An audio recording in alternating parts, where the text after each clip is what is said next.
नमस्कार दोस्तों, आज बताने वाला हूं कैसे आप जीएसटी में अपील फाइल कर सकते हैं। हाँ जी दोस्तों, अगर आपको डिमांड नोटिस इशू कर दिया जाए जहां पे आपसे टैक्स की डिमांड, इंटरेस्ट की डिमांड या पेनल्टी की डिमांड किया जाए और जब आपको ऑर्डर इशू कर दिया जाए तो कैसे आप जीएसटी में अपील को फाइल करेंगे, आज मैं आपको बताऊँगा। उससे पहले बताना चाहूँगा, जो भी भाई बंधु मेरे चैनल पर पहली बार है, इस वीडियो को पहली बार देख रहे हैं, जिन्होंने अभी तक सब्सक्राइब नहीं किया सब्सक्राइब कर लीजिए, साथ ही साथ बेल आइकन पे भी क्लिक कर लीजिए ताकि इस तरह का कंटेंट आपको मिल सके। तो दोस्तों, करना क्या है, सबसे पहले आपको सर्विस में जाना है, यूज़र सर्विस में जाना है, देन माई एप्लीकेशन में जाना है। माई एप्लीकेशन में जाने के बाद यहाँ से आपको अपील टू अपीलेट अथॉरिटी पे क्लिक करना है, न्यू एप्लीकेशन पे क्लिक करेंगे। ठीक है, अपील किस लिए फाइल कर रहे हैं यहाँ पे आपको सेलेक्ट करना पड़ेगा। सबसे पहले ऑर्डर टाइप, किस ऑर्डर के अगेंस्ट अपील फाइल कर रहे हैं। तो अगर आपको डिमांड ऑर्डर इशू हुआ है जहाँ पे आपका असेसमेंट हुआ है और उसके बाद आपसे डिमांड किया जा रहा है, डिमांड किस चीज़ की, टैक्स की, इंटरेस्ट की, पेनल्टी की, तो उस केस में असेसमेंट ऑर्डर लेंगे और उसके बाद ऑर्डर नंबर को यहाँ पे फिल करेंगे, देन सर्च पे क्लिक करेंगे।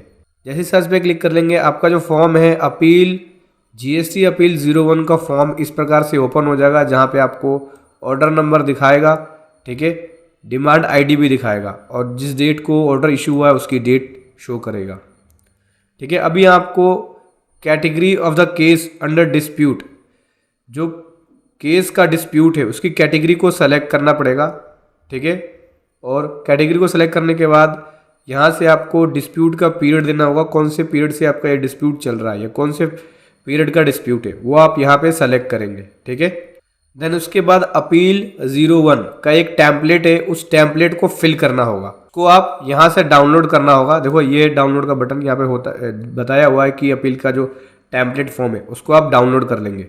जैसे ही डाउनलोड करेंगे इस प्रकार से एक टेम्पलेट वर्ड फाइल के अंदर आपको दिखेगा। एनेबल एडिटिंग पे क्लिक करना है, देन देख सकते हैं आपको क्या क्या डिटेल भरनी पड़ेगी। सबसे पहले जो केस का डिस्प्यूट है उसके बारे में डिटेल देनी होगी पहले पैरा के अंदर। पैरा नंबर यहाँ पे पॉइंट नंबर 9 है, उसमें 9 के पहले में जो इशू है उसका ब्रीफ डिटेल देनी पड़ेगी। उसके बाद जो गुड्स एंड सर्विसेज है उसका डिस्क्रिप्शन, उसका क्लासिफिकेशन जिसका डिस्प्यूट हुआ है, वो जो मार्केट वैल्यू है जो गुड्स पकड़ा गया है, ठीक है, उसकी डिटेल देनी पड़ेगी। अगर इस प्रकार से गुड्स आपका पकड़ा जाता है तो, आपके केस में नहीं है तो इसको छोड़ सकते हैं।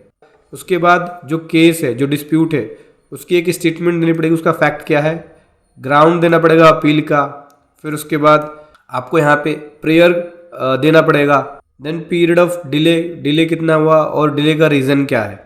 ये सारी डिटेल देके आपको इस वर्ड फाइल को पीडीएफ फाइल में कन्वर्ट करना होगा।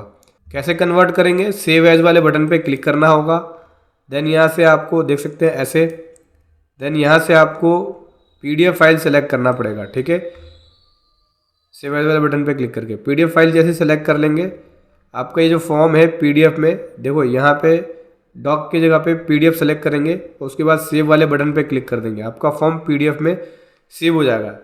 देन उसके बाद करना क्या है, जहाँ पे ये अपलोडिंग का ऑप्शन है जो कि मैंने शुरू में बताया था, देखो ये अपलोडिंग का ऑप्शन है, यहाँ पे ये टेम्पलेट अपलोड करना पड़ेगा।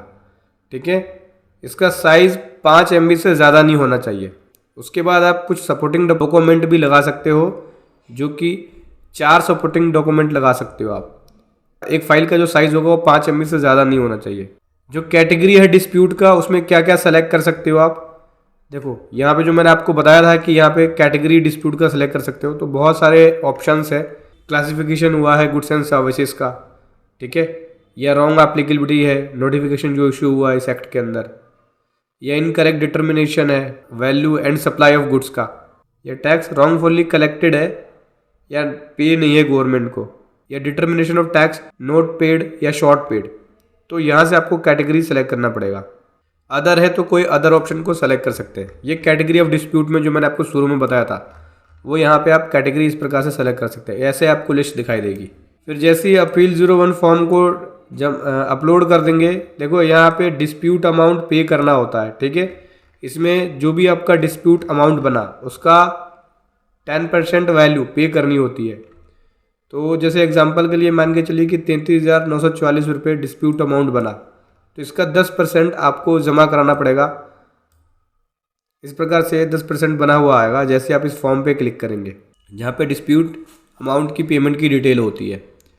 अभी तो समझिए हमें ये वाला अमाउंट जमा कराना पड़ेगा 3,944। तो अगर आपके पास कैश लेजर में है तो आप इसके ज़रिए भी सेट ऑफ कर सकते हैं। यहीं पे आपको 10% का अमाउंट देखो ये बताता है। यहीं पे आपको ऐड वाले बटन पे क्लिक करना होगा और उसकी डिटेल देनी पड़ेगी कि जो डिस्प्यूट अमाउंट को कितना पे कर रहे हो, कहाँ पे कर रहे हो, टैक्स का है, इंटरेस्ट का है, पेनल्टी का है, किस चीज़ का है, वो आपको भरना पड़ेगा। ठीक है। उसके बाद स्टेट भी दिखा, अगर IGST है तो इसमें स्टेट दिखाना पड़ेगा। देन सेव करेंगे। सेव पे क्लिक करने के बाद सेट ऑफ का यहाँ बटन दिखता है, आप इसको कैश लेजर से सेट ऑफ करेंगे। दोस्तों आप इस डिस्प्यूट अमाउंट को कैश या क्रेडिट का यूज़ करके पे कर सकते हैं। ITC या क्रेडिट लेजर का यूज़ करके पे कर सकते हैं आप डिस्प्यूट अमाउंट को। यह आपके ऊपर डिपेंड करता है कि आपको क्रेडिट का लेके पे करना है या कैश का। देन जैसे ही यहाँ पे आप सेट ऑफ पे क्लिक करेंगे, आपको ऐसे मैसेज दिखाएगा कि इतना अमाउंट यूटिलाइज हो रहा है कैश से और इतना ITC से। ओके पे क्लिक करेंगे, आपको एक यहाँ पे पेमेंट का रेफरेंस ID भी मिलेगी जो पेमेंट हो जाएगी, और जो पेमेंट किया होगा वो चालान भी दिखाई देगा, तो उसको आप डाउनलोड कर लेना। देन उसी चालान को सेव कर लेना PDF में, और उस चालान को आप सपोर्टिंग डॉक्यूमेंट में उसे अपलोड कर देना। ठीक है, इस प्रकार से अपील डॉक्यूमेंट में, और जो भी आपने डॉक्यूमेंट बनाया है अपील फाइलिंग के लिए उसको आप अपलोड कर सकते हैं। आप चाहे तो फॉर्म का प्रीव्यू देख सकते हो। प्रीव्यू वाले बटन पे क्लिक करोगे तो इस प्रकार से अपील का जो फॉर्म है वो दिखाई देगा। अभी यहाँ पे ऑथराइज सिग्नेचरी को सेलेक्ट करना होगा, देन प्लेस लिखना होगा, देन प्रोसीड टू फाइल पे क्लिक करना होगा। जैसे ही प्रोसीड टू फाइल पे क्लिक करेंगे, यहाँ पे इस फॉर्म को साइन करने के 2 ऑप्शन, OTP के ज़रिए या DSC के ज़रिए। OTP वाले ऑप्शन को लेते हैं तो OTP आपको यहाँ पे लिखना पड़ेगा, जो भी रजिस्टर्ड नंबर है उस पर आएगा। देन जैसी अपील फाइल हो जाएगी, आपको इस प्रकार से एक्नॉलेजमेंट नंबर मिलेगा। आपको डाउनलोड कर लेना है इस फॉर्म को, इस एक्नॉलेजमेंट स्लिप को। तो ऐसे आपको GST पोर्टल पे अपील को फाइल करना है। वीडियो कैसी लगी ज़रूर बताएं। Thank you so much. जय हिंद, वंदे मातरम।